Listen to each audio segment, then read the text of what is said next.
I know y'all don't like Trump. I know y'all don't, but he doing what he's supposed to do.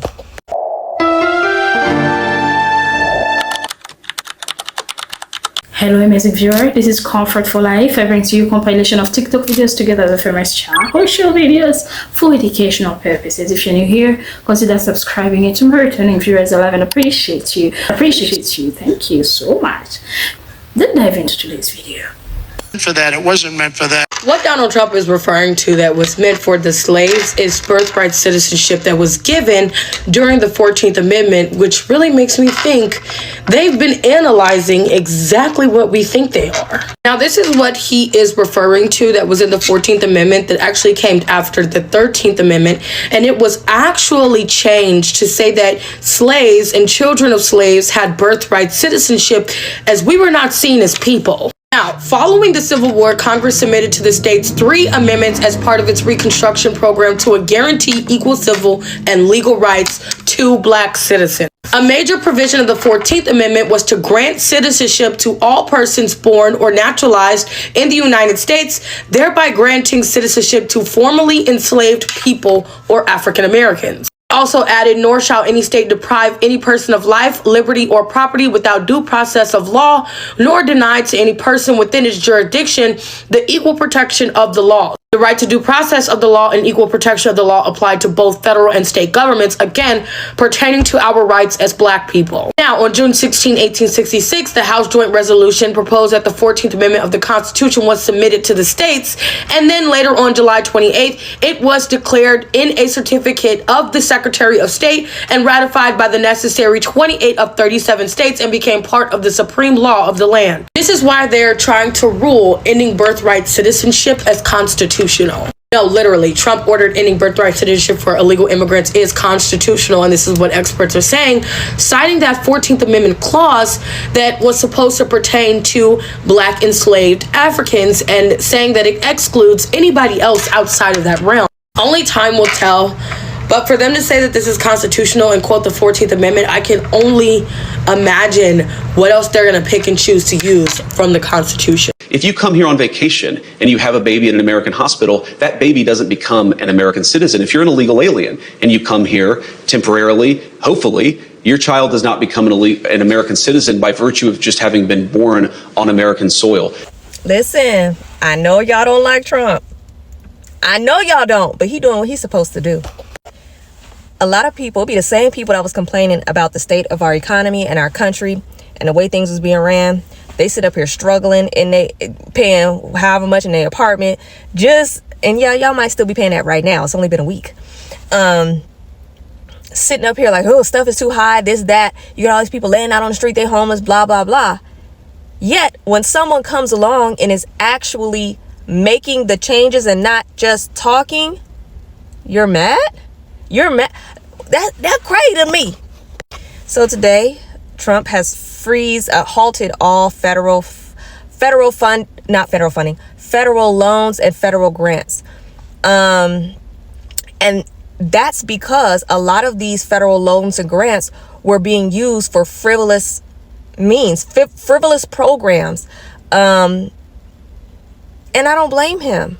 The stuff is frivolous. They got programs with grants, programs for trans in space. What? It's not that, but stuff like that. It's like, what is this really going to? Because I know it's not that. I know for a fact, y'all, it's weird stuff like that. And that's why he's halting it. It's not for real programs that people really need. But see, the thing is, when they pass these bills originally, they'll put the stuff in there for people that really have the need, and they'll also sneak in weird stuff like that, trans in space or trans children surgeries, grants for that. That's what they'll do. So he's about to reverse all of that. So those bills that they were passing in the middle of the night, you know, the ones on a Tuesday in the middle of the night and we didn't know it was passing till the morning, yeah, that stuff finna go. And as it should. That should have been his first step to go. Y'all should be mad at the Democratic Party that put that stuff in there in the first place, because it's you that's paying for it. You know how you struggling to pay your rent and your car notes and insurance and all that? Yeah.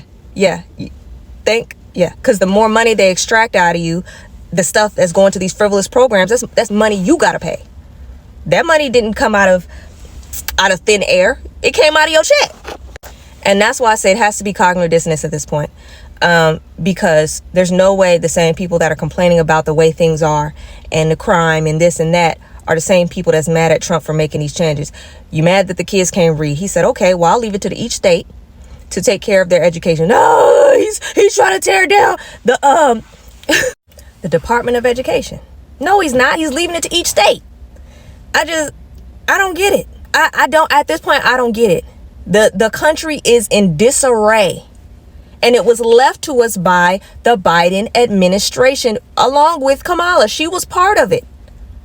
The country is so deep in a hole, and you have someone coming along and he making immediate changes. They gave them people in North Carolina a place to live. The Biden administration said, here's $750. That's it. But there's brand new, fully furnished apartments, and our vice president went and got the big. You can't be serious. Like, you can't be serious. The man is not perfect. No, he's not. Is he a felon? Sure. But let me tell you something. Do y'all think that the previous presidents ain't do that plus more in their term and before their term and after their term? The only difference was they weren't prosecuted because they didn't want him in office making these changes. They didn't want him in office making the changes that he's making now. So they said, okay, let's see what we can find. Yeah, they're going to find something. What you think? It's politics. All of them. All of them. He just got prosecuted. That's the only difference. So, in closing, y'all got to be real now. You can't complain about the state of America and economy and then have someone reverse and change these things that's going to help you in the long run and be mad. Everybody ain't going to be happy. And you have to understand, in order to grow and change, there's going to be pain. There's going to be pressure. Yes, some people might not get food stamps, but if you know anything about the system, them people been on food stamps for generations. They didn't have Section 8 for generations. You need to get off. I think 5 years is sufficient. Don't y'all think? Am I tripping? I could have been on food stamps. I wanted food stamps. I wanted Section 8. But I couldn't get it. Because Jessica, who lives in a $1 million neighborhood and hides all her assets, is on Section 8. If we're going to really talk about it. Because Darren, who lives in a $500,000 house, got all the benefits, if we're gonna really talk about it. But they're hiding it. But we're not gonna get too far into that. I think it's so crazy that the Democrats went from who's going to pick my cotton now to who's going to pick my vegetables and clean my house. The main reason why I've seen that people are so mad about all these deportations going on is because who's going to work for cheap now? Do you hear yourself? You guys are openly advocating for illegal labor at slave wages. And you want to say that we're the racist ones. Got it. All these celebrity tears about literal criminals getting deported and making America more safe. Where were the tears for Laken Riley when she was brutally murdered by an illegal alien? Or I don't know, what about the other 8 women that were killed by illegals? What about the major drug crisis going on in America right now? All thanks to having the southern border open. Where were the tears for the 300,000 kids that the Biden administration lost at the southern border? Did you know that the Trump administration already found 80,000 of those missing kids? But no, we're gonna get on the internet, film ourselves crying, rewatch the video, and say, you know what, that's good. Saying that you wish that you could do something when you are a billionaire. From what I've heard, getting an American citizenship is pretty expensive. You can do something. You can help people become citizens the right way. And at least do something a little more than filming yourself crying on the internet for pity. It's a slap in the face to every immigrant that has come here legally and did it the right way and put in the work. You wanna know why I'm Mexican and I'm not speaking about what's going on right now? Because I'm not pro-enslaving our people. You are pro-slavery if you are fighting for illegal immigrants to stay in this country because you want to extort them of their labor, you want to make sure that they have unfair working conditions, unsafe working conditions, you want them to work 90 hours a week, and who are they they going to report it to? Nobody, because they're illegal. You as a landlord, you want to extort them for living in unsafe living conditions that are below the Fair Housing Act. And who are they going to report you to? No one. You want to extort them for all cash, because who are they going to report you to? No one. Sorry that I want our people, I want the Hispanic community, I want Mexicans, because that's who I'm talking about. I live in LA, and mind you, immigrant goes for anyone that comes here that wasn't born in the United States. I want our people to get paid fair wages. I want them to have access to unemployment benefits. I want them to have access to 401k healthcare, quality healthcare. I don't want them to be scared to report their employer. I want them to call and get an attorney and sue if they fall at work. I don't want them to work while they're pregnant. I don't want them to work when they're tired and exhausted and elderly. I don't want them to work when they break something.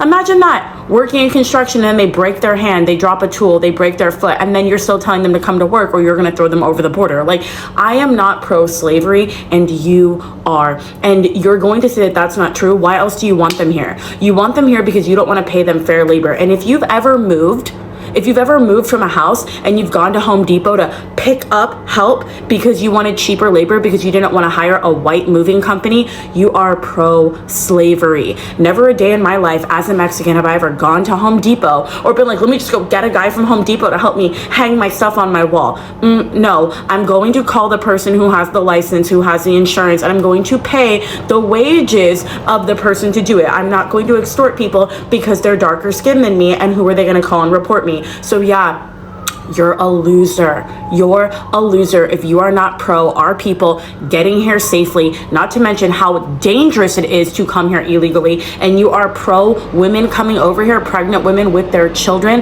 not to mention what happens to them on the road when they come over here, the assault that they face, the extortion that they face, the trafficking that they face by our own people and by Americans. So no, I actually think you're a big fat loser if you don't want someone to have the ability to call someone and report and have legal rights and grounds in this country to defend and protect their family. You're crazy. This is going to be the most unempathetic I've ever sounded, but I'm feeling a little bit radicalized, and I'm just going to blame the pregnancy hormones. I just stumbled on Fuck Around Find Out TikTok, where a bunch of people who voted for Agent Orange are finding out that they no longer have access to their benefits that help them to pay for food, housing, clothes, etc., to take care of their children, take care of their families. And at first I thought it was a little bit of ironic humor. You guys voted for this, so why are you upset? You're getting what you voted for. And then the humor turned to anger. And now I'm pissed off because I'm a Black woman living in a blue state. And I'm fully aware that blue states subsidize poor red states. Blue states pay so much in taxes that we are funding poor red states. And my problem with that is you guys have sold this image since I was a little girl that Black women were welfare queens. Black women were the face of leeching off of the government. It is all Black women are the ones who are benefiting the most. But the majority of people that I've seen crying and screaming and throwing up on Fuck Around Find Out TikTok are alabaster women. Alabaster women who are stay-at-home moms with 6, 7, 8 children. And it's pissing me off a little bit because y'all are racist. I have never been the type of person who's had a problem with paying taxes, knowing that my tax money is going towards families who need it. I want to pay taxes to do that. I want my taxes to go to help people who need the help, who can't afford to take care of their families in this economy. That's what I want. I am totally okay with that social welfare. What I have a problem with is my tax money going towards racist hillbillies, racist, poor, uneducated hillbillies with 6, 7, 8 children, stay-at-home moms who voted for this and who are perfectly okay. They're perfectly okay taking these benefits away from Black women, from brown women, from anyone else who is not an alabaster. They're perfectly okay taking away those benefits as long as it doesn't impact them. And you want us to have empathy for you. You want us to feel sorry for you. And what's the wildest part to me is the entitlement. I literally saw a woman in a video saying, I'm not gonna pay for childcare. Who's gonna take care of my 6 kids? The entitlement is insane. What have you contributed to society? You can talk all this bullshit about Black women. You can talk all this bullshit about Black people, about brown people, and you have contributed nothing but bigotry and hatred and more kids that you can't afford, so we have to pay for it. I hope you guys have a really long 4 years. All right, so a lot of y'all been wanting me to speak about the deportation stuff. And to be honest, it ain't got nothing to do with me. I don't really have anything to say about it. What do you want me? If it was us being deported, do you think anyone would have boo to say? No. But I do want to speak about one thing, and that is our government putting into question the birthright citizenship of the Native Americans. One thing you have to know is that the Native Americans live on federally subsidized land, which is the reservations, and they also get a check every month or however often they get their check for being part of the tribes. And the only reason why the government would put that into question is because the cat is out of the bag. The secret is out. So why would they continue to give that land and that money? We all know the truth now. They came over on the Bering Strait and were brought over on boats to co-opt our identity. In case you guys didn't know, there are only certain families in these Native American tribes that own these casinos. I'm from Southern California, right where all them casinos, that's a large Native American population. And you have to ask, how come the whole tribe isn't benefiting? All of these different tribes aren't benefiting from these casinos. Why do y'all think it's only a few families? As y'all know, every group of people has gatekeepers. Whether you see them or know it or not, there are gatekeepers to keep you in place mentally, economically, socially. What do y'all think those casino owners know that the rest of the tribes don't know? What do y'all think that is? Could it be that special little secret? But since that secret is no longer valid, it's no longer a secret, why would they continue to pay them? I mean, we are in the season of cutting back, right? We are in the season of cutting funding to unnecessary areas of spending. And the sad part is most of them do not know. That's a hard, and I have to have sympathy for them, because that's a hard pill to swallow, to know that your entire history was not told to you. And a lot of it was created, a lot of it was stolen, and to then be taught to have pride in your whole culture and your history, and to learn that that ain't y'all history, that's actually ours, is diabolical, to say the least. But that ain't our fault. Go back to the government and ask them why'd y'all do that, and go back to the people, your ancestors, your great-greats, and the people at them casinos, and ask why. And the history has been right in our face. It's just that we weren't able to recognize or see it. The history's been there a long, long time. But it's there, and that's why they want to take away books and make everything digital so it can be changed. Why do you think everything is going digital, y'all? Why do you think everything is going digital? People don't even read regular paper books anymore for the most part. What they do, go online and buy the digital version. You know why? Because you can change it and there'll be no record, no evidence that it was ever something else different, which is already happening.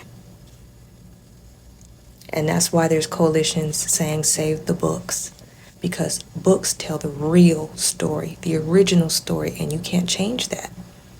You can't change black and white paper. You can't change the ink on the book, on the pages. But that's what they want to bring about. They want to bring it to a place where they can erase things and make it something different, which they're already experimenting with. Remember the Fruit of the Looms debacle? And they were saying, we didn't have a cornucopia. I think it's called a cornucopia. Yeah, they did. You ain't gotta listen to me. Unpopular opinion, a lot of people are gonna not like this, but if you think ICE are the villains, you lack accountability. Because how on earth do you knowingly make a decision to break a law by entering a country illegally and then get mad and victimize yourself when you are caught and forced to face the repercussions? If people were not breaking the law in the first place, ICE would have no business doing anything because they wouldn't have anyone to apprehend or detain at all. Before you're like, oh, well, they're going to raid schools. I don't agree with that. Me personally, I don't agree with that. However, parents have to be accountable for the decisions that they made and the risks that they chose to take. All of the heat is on the people who are administering the repercussions, and none of the heat is on the people who broke the law in the first place. And people are like, oh, well, I'm a tax-paying citizen, and I this and I that. Okay, and like, who made up the law that because you're a tax-paying citizen, you are exempt from facing repercussions of breaking the law? Where does it say that? Where does it say that? You made that up and thought that it would stick? Just because you don't think that you should be held to the same standard as everyone else because of what you're doing? Like, you made that up in your head. Like, nobody said that that was the case when you came here. Regardless, like, who thinks it's right or wrong, like, it's very black and white. If that was something that you didn't agree with, then you had the choice to not chose what you chose before you came. You knew that that was not the law, and you still decided to come. The only thing was you thought that you were never going to get caught. You thought that you were never going to have to go back. You thought that you were just going to break the law, come here, and ride off into the sunset. And for a lot of people, cool, that's the case. But when you get caught, you have to know that you chose this, and these are consequences of your action. There has to be some level of accountability. If it was a calculated risk that you felt was worth the risk because you felt like you needed to be here that badly, then okay, fine. But it was still a risk nonetheless. And risks mean that there is a chance that it doesn't go your way. It's okay to be sad that it didn't work out your way. I mean, like, we're all human. It's okay to empathize with people that it didn't work out or they have to get deported. But the thing is, you can't just victimize them. We make choices. We have all made choices. And regardless of who deserves to be here, who does, like, those are all opinion based. We have to know that when we're making these choices, your opinion is not going to hold up in a court of law. Your opinion is not going to get you out of anything. Like, you know what you're getting into, you know the risks, you know what you're signing up for and what you're not. And so when you get caught, you can't cry victim because of your opinion. It doesn't work like that. So there has to be accountability for people who made a decision and is ultimately the only reason that they are in a shitty spot to begin with because of the decision that they chose to make. Here's the thing. How the fuck am I supposed to stay calm? How the fuck am I supposed to think that it's a scare tactic when we are hearing that there is a site on Guantanamo Bay that is going to house a detention center that is going to house 30,000 immigrants? You guys, if you are not familiar for whatever reason with Guantanamo Bay, it is a naval base on the island of Cuba. Now, Guantanamo Bay has long been notorious for housing terrorists and other military prisoners, as well as for allegations of torture over the years being used against the prisoners there. Now, today, Trump claims that there are 30,000 available beds on Guantanamo Bay that can be used to house immigrants that are being rounded up here in the States during mass immigration raids. In yet another article I read, it said that he will be ordering the preparation of these beds, but in another it says that they will be building a mass detention camp there. And it's kind of unclear whether there already is an existing structure that has that capacity or not. I'll come back to this in a little bit with some more information. Now, currently there are only 15 detainees housed on Guantanamo Bay. However, that's a Guantanamo Bay that we typically hear about when it talks about holding prisoners who are responsible for things like 9/11 attacks. It turns out there's actually an additional facility there that is used to house migrants. I found a New York Times article from last September that was talking about this. Evidently, there is a place here on Guantanamo Bay, still within the base, that's used to detain migrants who are captured on sea. So this is oftentimes people coming from Cuba and Haiti and trying to flee to the United States via ocean. So on rafts and small boats and things like that. Now, when these people are picked up in the ocean, they are given a choice.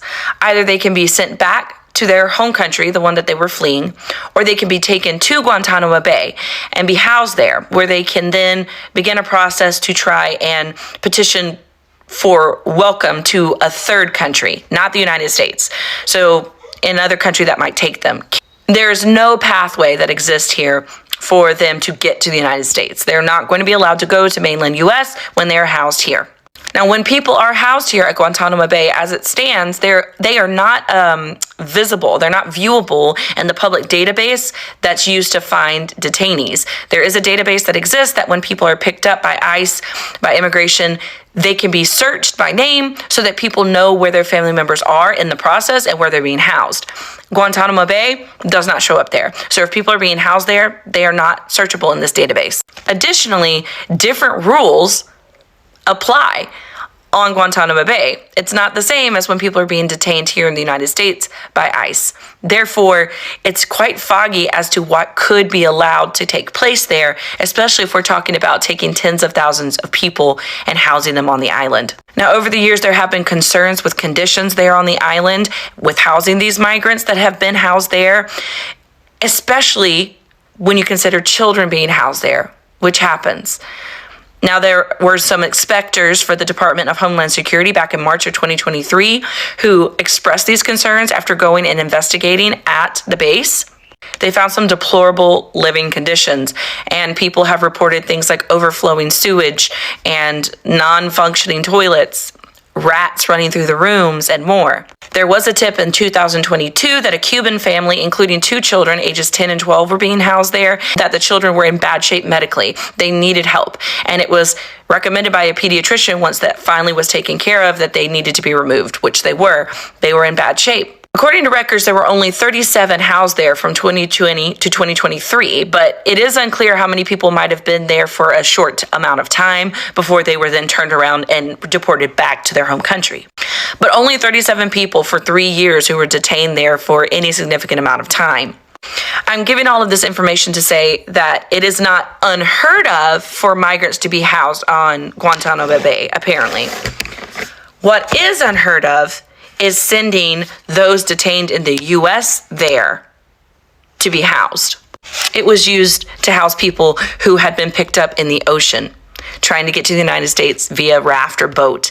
It was done in order to try and discourage this practice because of how dangerous it is, and they didn't want more and more people going and dying on the ocean trying to make it to mainland U.S.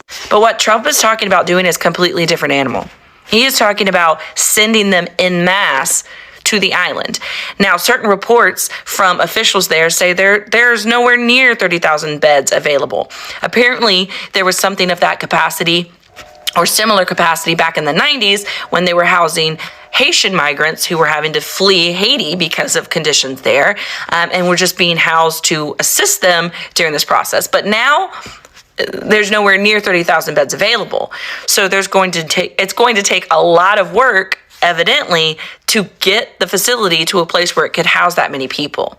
Now, Trump posits this as saying the worst of the worst to be sent there. But I'm very skeptical that the worst of the worst would include 30,000 human beings, especially given what we know about crime rates among illegal immigrants in the United States. Am I still horrified by this headline? Yes. Now, I wanted to share that additional information I was able to find because I don't want to be accused of being a fearmonger. I did my research. I looked into it. Now, of course, this is just research I've been able to do this afternoon because this headline just came out recently. But from what I'm finding, this doesn't seem like something that's going to be an easy process.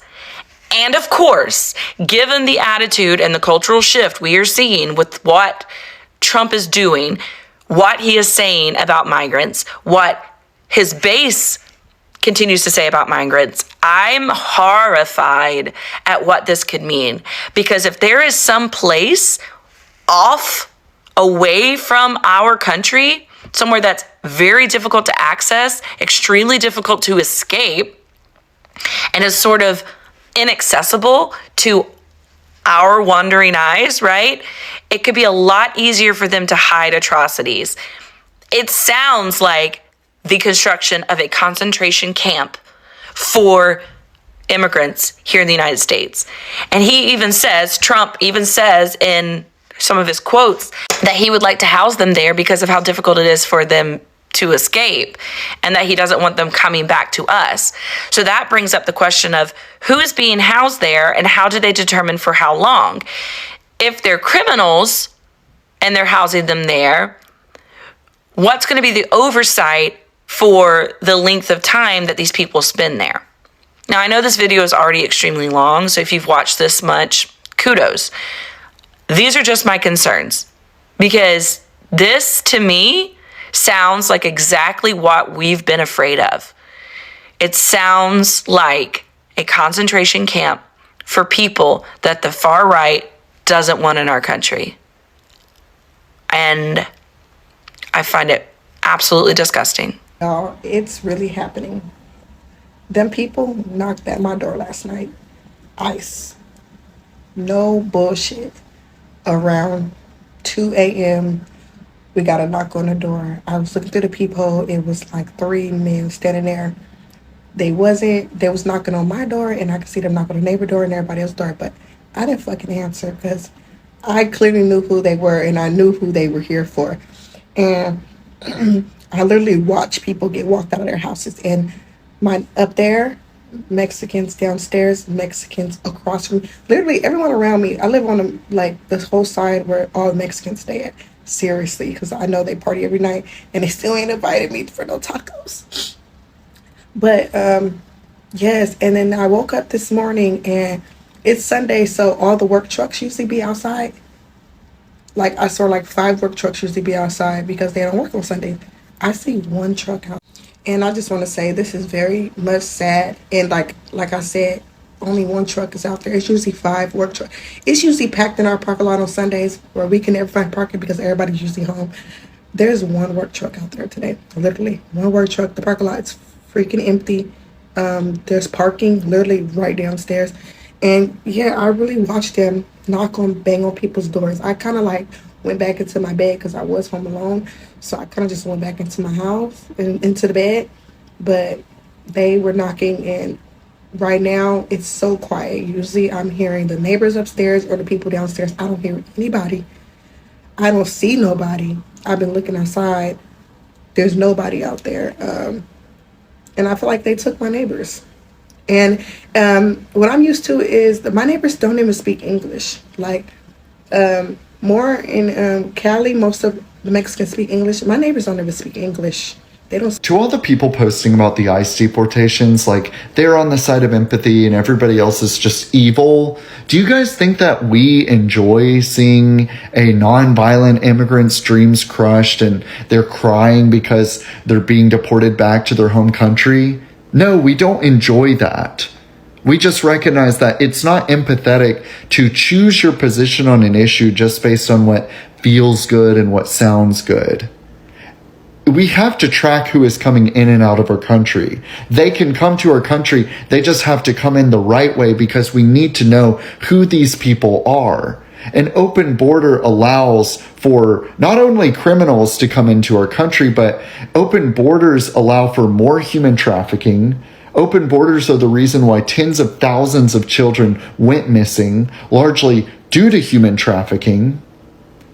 Open borders are the reason why cases like Lake and Riley even were allowed to happen in the first place. There is a reason why other countries enforce their border, and we aren't the bad guys for enforcing our border and fixing problems that never should have happened in the first place.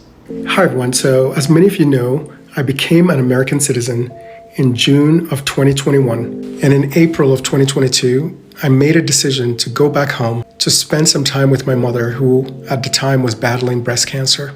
Remember that I came to America at the age of 19, but in order for me to return home as an American citizen, I had to apply and pay for a visa to go back to my home country. Now think about that. I needed permission to go back to my home country. I could not make the claim that because I was born there, I had every right to be there without proper documentation. So here I am with a Ghanaian name, but with an American passport, seeking permission to go home to visit my ailing mom. Fortunately, I arrived on time to spend my mom's last few days with her. The reason I bring up this story is that people make the argument that just because you've been in this country illegally for a very long time, that somehow that should earn you an American citizenship, that somehow that should give you a reprieve from our laws and a place in front of those who have done it legally. One of the reasons why we come here as immigrants is because we believe in the rule of law, and we're hoping to raise our families in a place where the law protects you rather than oppress you. So for all those people who want us to disregard our laws in the name of compassion, think of the thousands of people who are American citizens today who have to pay money to get visas to go back to their home countries. That is the essence of respecting the rule of law and not claiming some privilege to walk across any border just because you think you have a good excuse for it. Still there, hope you're still there. This has been a very lengthy video and some are confused. They don't know if they're going to be deported or not. And yeah, so my take on this is the word illegal. So everything that comes before and after illegal, it's still illegal. So I really don't have much to say, because when you know what you're doing is illegal, then it's illegal. There's no other way around it. And if people have made their efforts to get their citizenships, then everyone should do the same to get their citizenship. I know there's that part of feeling of sympathy for those who are being deported, but also what does the law say? And everyone has to comply to what the law says. So we're here and concerning where they're being taken, whether they're going to be detained or not. So keep voicing if at all your voice is going to be heard. So keep voicing, and hopefully they will be taken back to their homelands than being detained. Concerning who are the natives, who should gain citizenship or not, for me, you've heard. It's left for you to judge for yourself. And here, let me leave you here. Let me leave you at this particular point. And yeah, your judgment is for yourself, and what is right and what you think is going to help America to move forward than what you've heard, than what you've heard happening concerning all these illegal immigrants and things that are happening. So that was it about this video. Kindly like the video, subscribe, share your thoughts in the comment section. But also, you can as well support the channel through the love button down there. Super thanks. Thank you. I appreciate you.